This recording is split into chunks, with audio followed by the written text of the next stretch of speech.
At this point, I'm honored and excited to invite Sherry Cole to come up and talk to us about one of the amazing things that hopefully will be happening in Grand Junction in hopefully a not too distant future. So we welcome Sherry.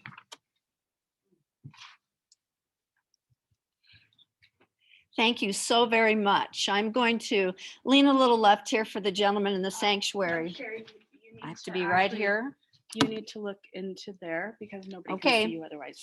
I also want you to be able to hear me. So I'm going to lift my voice a little more. Can you hear me now, sir? Great. So thank you. I see some people on the screen there who I recognize, but I'll be frank with you. I don't want to see everybody because I find it very distracting when I'm speaking, and I want to get my point across to you today. But I do love you. I see you there. I do love you. And I see you there in this room. And I must tell you how nice it feels to take my mask off today to speak to somebody. Tents to tiny homes. What an exciting idea. But you know, in some places, people just do the tiny homes. In some places, they just do the tents and have sanctioned camping. In a variety of different places, they've chosen what works for them. And it's time for us to choose what works for us. And at Grand Valley Peace and Justice, we've been speaking with other groups for about a year and a half, and we have been arguing with each other. How should this look? What does work? No, we can't do that. No, why don't we do this? And I've often had people say to me, you know, this will never work. Not here. No one will be open enough to do it. And that's just not true. I don't believe that about people. I really don't believe that about people. And let me tell you why. I was really one day discouraged because someone who I thought would be very supportive of the idea of tiny homes and sanctioned camping in our community made it very clear to me that I just didn't know what I was talking about. So I was sitting at home and I looked out my picture window and there was a man sitting on my porch in the chairs and the table I put out on my porch. And I didn't know who he was. And I thought, oh my gosh, there's somebody out on, I didn't even know what to think or say. I don't know if it was a mixture of fear, if it was a mixture of, maybe he needs help. But something stopped me. And I went out that door and I looked at him and I said, are you okay? And he said, you've made this so nice and welcoming, and I just needed to sit down. And in that moment, I felt the universe, God, the children, the people in the story Chelsea told, showed up on my porch to say, yeah, people are people. It's okay to walk up to someone you don't know and see if they're okay. That gentleman felt some sort of warmth and comfort from the way I set up my porch. And he just came up and sat down, and he was a houseless person. I got him something to drink and we sat and talked a little bit, but I must admit, I felt a little nervousness in me. And I think that's because I had been doubting myself that what was right for people should be done. So today we're going to talk about that project that, unbeknownst to that gentleman on my porch that day, got stronger and clearer. Tents to tiny homes. We have a lot of people in our community who are not in housing. A lot of people refer to them as homeless, and I have for many years too. But the truth of the matter is, they're houseless, not homeless. Solidarity, Not Charity, one of our partners, has always said that it's about them not having walls, about not having housing, because they want to be here. Grand Junction is their home. This is where they've chosen to continue to be. Some of them without housing for years here, camping, couch surfing, sleeping under bushes, under bridges. And it is time to build bridges now with the people who need to be safe, secure, and nurtured. They are our neighbors. A houseless neighbor. So, how do we do that? Well, a few years ago, I visited my sister and brother in law in Las Cruces, New Mexico, and they said, "Oh, you have to go see Camp Hope. Sanctioned camping, legal in the city limits, fenced in, has its own community garden and gate, security." And these are people who are transitioning into housing because sometimes it takes a long time to get into housing. In Grand Junction, it could take 2 to 3 years on the housing wait list to get into housing. So during that period of time, we've seen some of our houseless neighbors pass away. During that time, we've seen some of them just suffer greatly. Well, what if we could help transition them? Have not just sanctioned camping, but a community where it's not just fenced and gated, but inside there's a community building. There's an area for tiny homes for people. There's an area for sanctioned camping so that people can start coming off the streets of Grand Junction already, come out of those culverts where they've been sleeping, find a place to actually sleep through the night, get enough rest, get enough to eat, and be able to make good decisions. To be able now to work with their case managers, with healthcare providers, with people who care about them, like the agencies we are partnering with in our Tents to Tiny Homes project. People like Volunteers of America who serve homeless veterans. Those people, some of them so used to being in the military, it was hard for them to come back and reorient into society. Some of them still would kind of like to sleep outside. So why not allow them to transition in a safe place then? A place where they can take time to come out of that thinking, to heal from trauma. Because not everybody does very well sharing walls with others. Trauma, domestic violence victims, people who have been in their camping and their houseless experiences mugged, raped, stolen from repeatedly. Got to have a way to make a transition back into safety, and it takes time.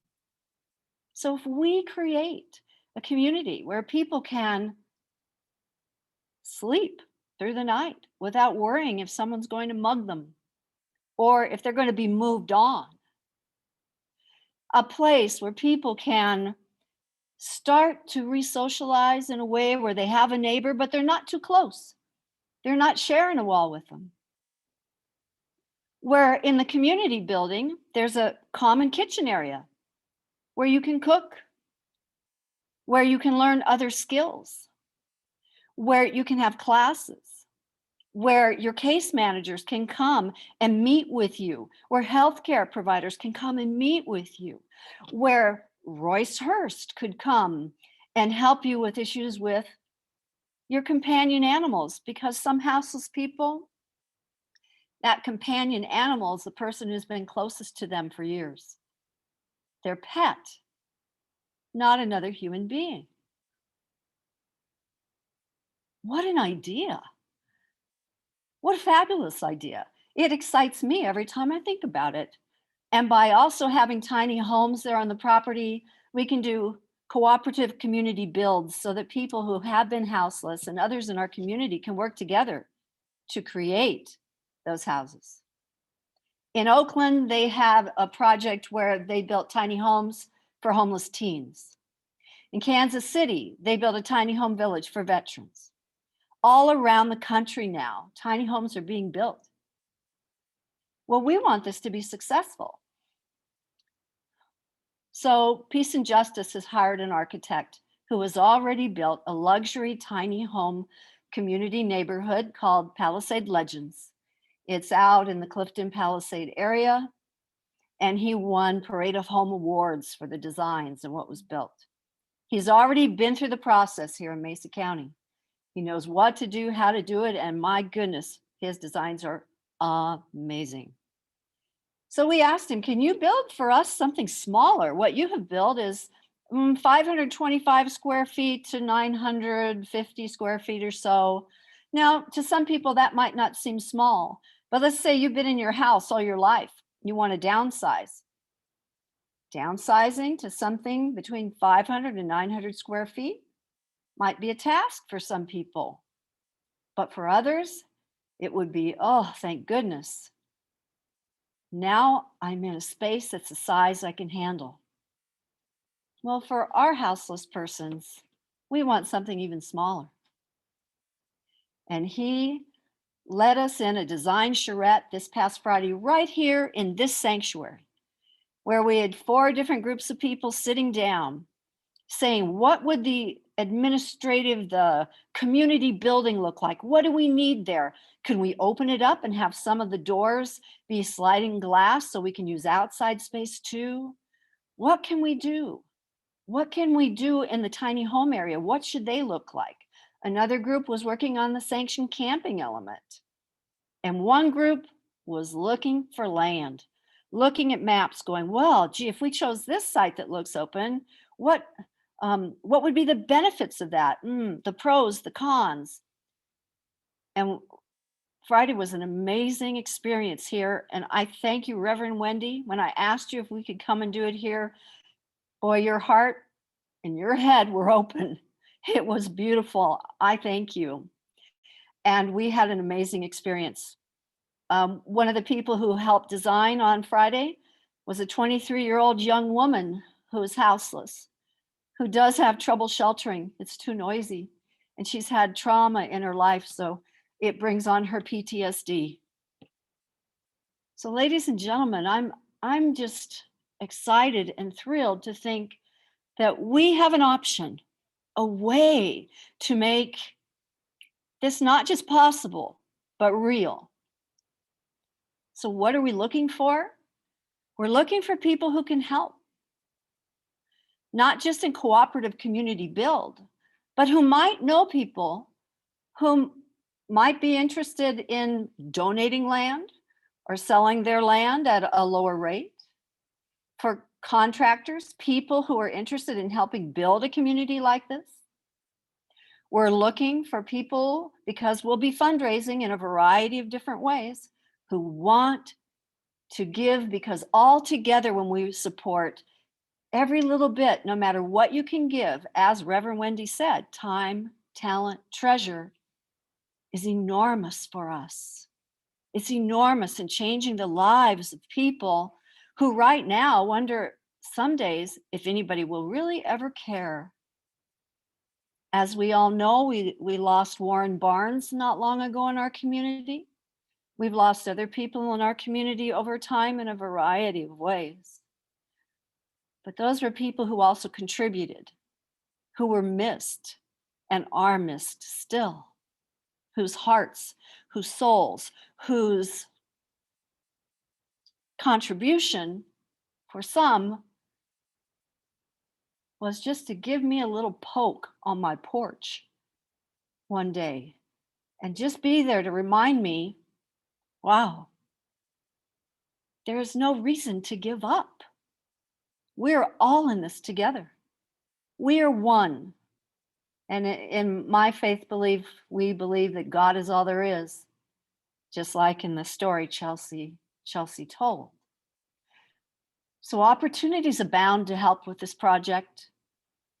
After the charrette now on Friday, our architect will be pulling together all of the pieces and beginning his process of matching all of those legal guidelines, zoning, all of the planning to a design that we all worked on. My heart lifted on Friday when I saw that 23-year-old young girl sitting there with a pen, small pieces of paper, and everything that her group said about the camping, she made small drawings of to go with it. It was amazing how she drew it out. And I had to convince her to come because there'd be about 20 people there. And she was a little concerned about the number of people that she'd be around because of her PTSD. But we all accepted her, cared about her, and what she gave is going to be tremendous in this design process. Divine process too, slip of the tongue there. Probably what was really meant to come out. You know, I want to say something that how nice is it to see people? I'm not the best Zoomer because I get distracted by all the pictures. I would just rather reach out and hug you. And the people here today, boy, it's so nice to feel you here because I can feel you. It's exciting. And our houseless neighbors out there, they can feel your kindness, your warmth, your desire to help.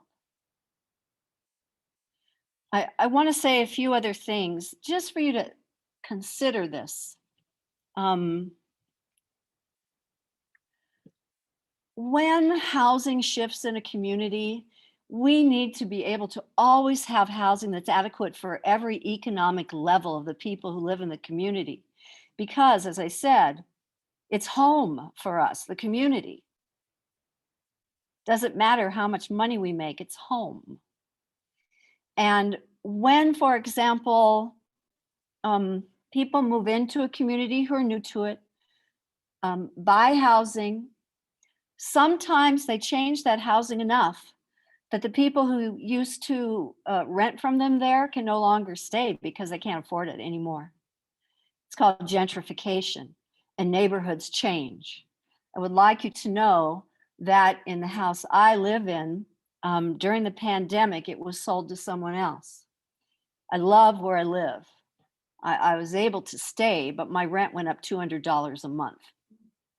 And my neighbor who was next to me, we shared a wall, decided that they would move somewhere else. And within a month, the new person who came in, the rent differential for that apartment was not $200 more, it went up to over $500 more. Now, I like the person who bought the house. Nice. But when people move out of neighborhoods because they can't afford it, they move into other neighborhoods where people might have to move because they no longer can't afford it. And they move out and they move out and they move out. And the layer of people at the bottom of the economic rung, they're the last ones to get into housing. And some of them have been houseless a long time. So this project is also going to open up opportunities for people to get back on their feet, to get into housing, to get into tiny homes. And even if they're in them temporarily, because something else opens up for them, or family says, I want you back. I want you in. We want you in our home now. You are too delicate now. You're too vulnerable. You've aged too much to be living like this. At least they have a place to be in between. We cannot keep shoving the economic level down, down, down, and expect there to be no people on the street who are houseless. It's unreasonable. It's illogical. But we can work together and change all that. We can make options for people at every level of economic living. But right now, we need to hit that bottom layer and bring those people up and make them safe. Belonging is as important as air, is as important as water. If we don't feel we belong, we fade and we fail to thrive. I don't think any of us want that. You know, as soon as I walked in here today, I felt welcome. Reverend Wendy's reading, you were welcome here. Well, I felt it. I felt welcome. Even though Reverend Wendy had to figure out what was going on with the speakers, I knew she wanted me here. And I have a tendency to want to help, so I kind of wanted to help her, and she's, going, just, I know how to do this. I said, okay, okay. But I want you to know, if you need help, we welcome you to come to us too. If you ever need help, if you know people who need help, we welcome you to send them to us at Peace and Justice. I've already had people from other agencies saying to me, I love this idea of tents to tiny homes. How do I refer a client? And I'm saying, as soon as we're ready, we'll reach to you too. But ladies and gentlemen, let's open our hearts. Let's let our city council members know that we need to house everybody. Let's let our county commissioners know. There was a survey on the city website, the Grand Valley Housing Survey. I noticed it's still up there, although I think they were just taking, surveys up until St. Patrick's Day, but it was up there this morning. And if you're interested, you might go online to the city website and fill out a survey about what you think is important in housing. Whatever you think you can do right now, because we are all brothers and sisters. Let's go from tents to tiny homes. Let's get into the idea that we all matter, we all belong, and not just accept the idea, but let's embrace it with our actions. Let's do a cooperative community build. Let's love one another. Thank you.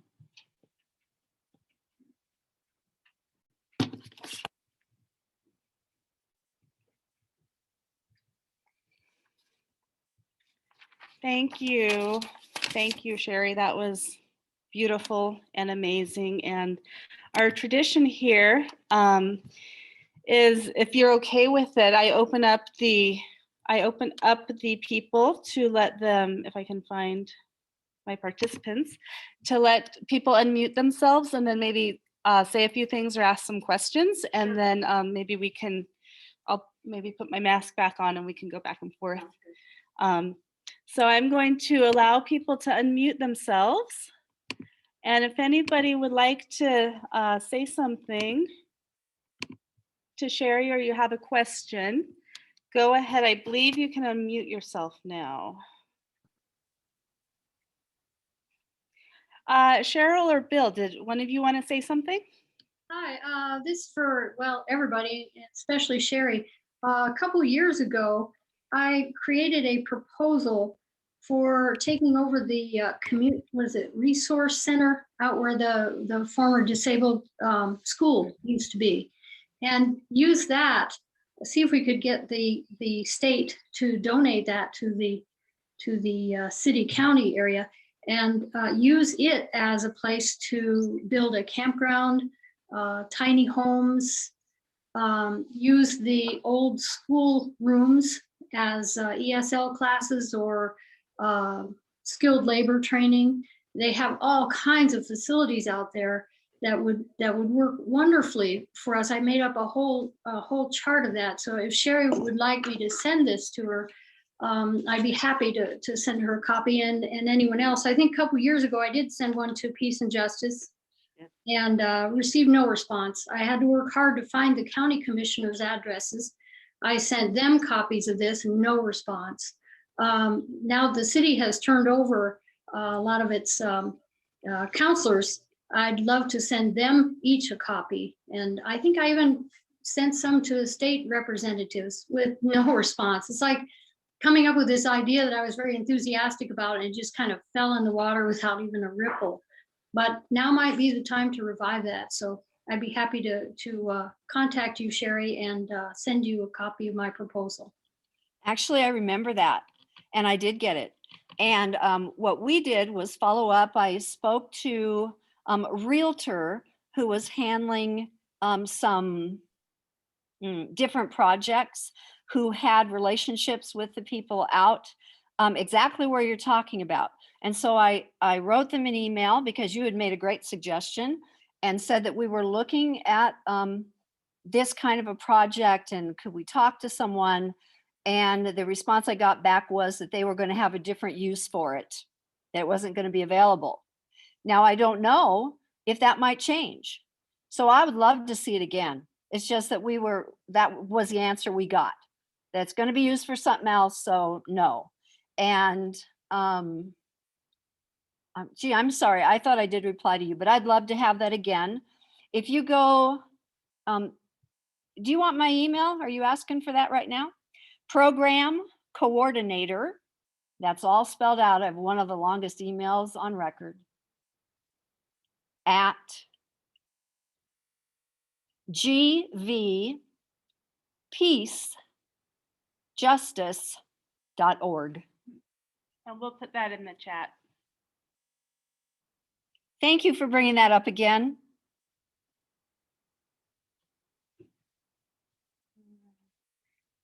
Anybody else?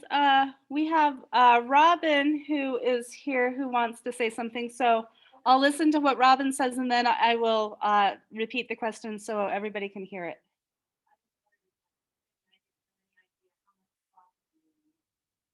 Robin is asking how much property Sherry thinks that they're going to need.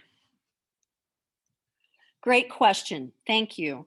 From our design charrette on Friday, and with the architect walking around at everything people were drawing and suggesting, the architect said, 2.5+ acres. Because, you know, you're looking at a common community building. You're looking at enough space so that people are not tented real close together, so they don't feel pressured. You're looking to have a little openness. The community that our architect built is out on the old Royce Hurst Humane Society land, and it has beautiful views out there, but they've really spread people out a little bit. So 2.5+ acres. Although we get this model to work, we might be able to make smaller areas too. It just doesn't have to be a single project. There could be more projects. And I believe there are others in this community wanting to build small tiny home villages just for their particular clientele. And I'll be frank with you, the more the merrier. There are a lot of people out there needing housing. So I invite Monty or Elizabeth to say something and then Betsy. I just want to say, woohoo! This makes me so excited. Thank you so much for that presentation. And, you know, I really hope that we could get this done. And I know that with the makeup of the new city council, this will be much more possible than it was before. So wow, this is just so exciting. I love the concept and geez, yeah, woohoo. Woo! Betsy, did you want to say something? Yeah, I was really just kind of echoing what Monty said. Thank you, Sherry, for sharing this idea. I'm super excited about it. It sounds like just so sensible, and hoping that we can make something like this happen. I don't have land. I don't have a ton of treasure, but during the summer I have more time. So I could help in some fashion this summer. So I'll get that email and make contact with Sherry. Yeah, and it looks like it was put in the chat, so that's good. Perfect. Thank you.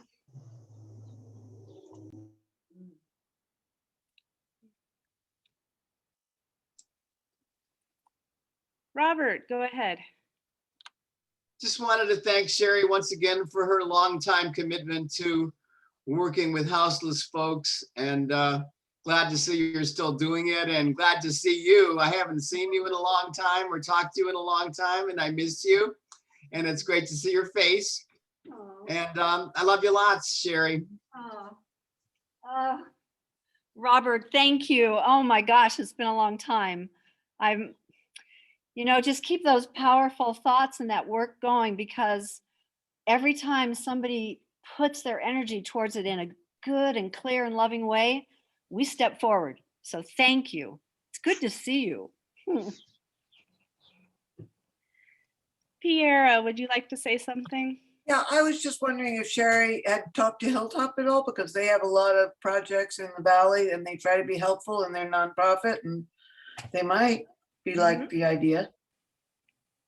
Yes, actually, I have spoken to one of their board members Okay. about this.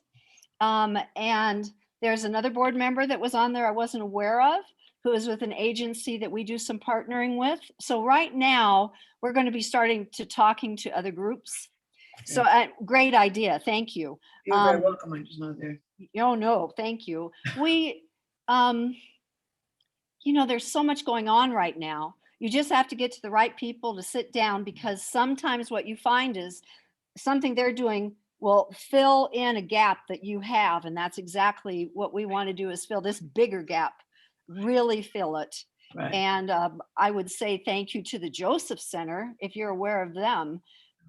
They got me connected to someone to talk to a week or two ago, and to talk to some other women in a small group to talk a little bit about this idea.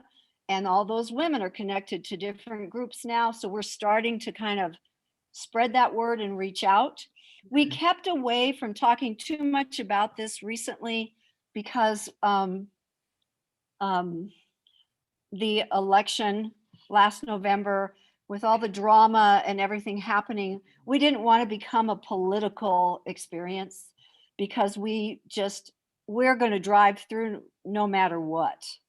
And we want people, all types of people, helping. We didn't want to create a wedge between anyone who wants to help.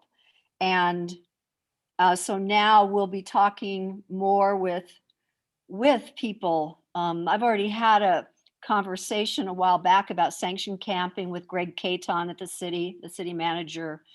We've already had some conversations with individuals such as Chuck McDaniels on the city council, but now we'll be reaching out to more people on the city council. County commissioners will be reaching out, and depending on what land we find, then we'll know which direction we'll be going. But we are now starting to gather in a lot more support. So thanks for your suggestion. Sure. I mean, and Hilltop owns a lot of property in the valley. So Yes. and they could probably have the ability to tell you where, or maybe have some more knowledge about where might be a place, and maybe some financing type thing. Yes, we'll be looking at some granting options, a variety. So thank you. Sure. And I think this is probably a much better option than the roof of the UUCGV building, which we had this summer. So thank you, Sherry, for giving them a different option than the top of our roof. And with that, why don't we close out this morning with Building a New Way? Oh, shoot.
We extinguish this flame, but not the light of truth, the warmth of community, or the fire of commitment.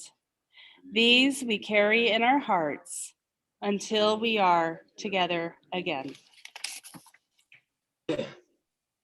Go your way in peace, wander as you may. Blessed is the path you take, may love guide you on your way. Thank you, everybody. If you are a visitor or a guest, one of the things I forgot to announce is that after the service, we do something called a virtual coffee hour. So for those of you who are on Zoom and you would like to stick around in smaller, more intimate conversations, just stay online and I will invite you to a breakout room. If you are enjoying this beautiful spring day and you are ready to go on with your day, then we send you with our love and we wish you a wonderful week and we hope to see you again next week. So with that, go now in peace unless you want to stay and be part of the breakout rooms. So goodbye, everybody. Want to be part of the breakout room? Just to listen. Probably. Sure.